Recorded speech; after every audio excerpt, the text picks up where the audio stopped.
Në qoftë se do ishte e mundur që një ditë historia na tregohej në mënyrë, po themi, sa më të sinqertë, edhe pse është ndoshta e paarritshme, po si hipotezë ose si hamendësim, sa nga heronjtë e historisë ton do të mbijetonin këtij mësimi. Ne duhet flasim për mundësi njerë që ne ta njohim tamam historinë. Se kjo është diçka të cilën e dëgjoj shpesh në Shqipëri, flitet për version përfundimtar të historisë.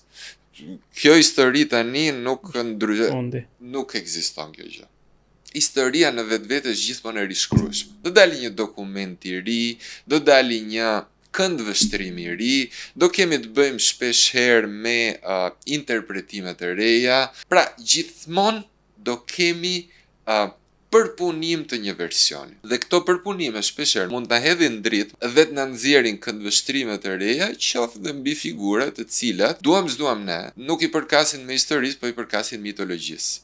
Edhe një mitologji laike. Kur flasim për hero kombëtar, ne dim shumë mirë që nuk jemi më duke folur për një personazh të historisë.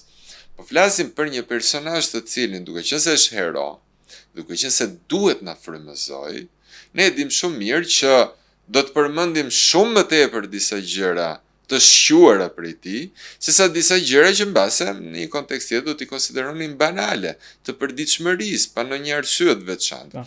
Kështu që sa më shumë ne futemi në shoshitjen historike të së shkuarës, aq më tepër ne përmbysim mitologji, përmbysim mite, përmbysim heronj.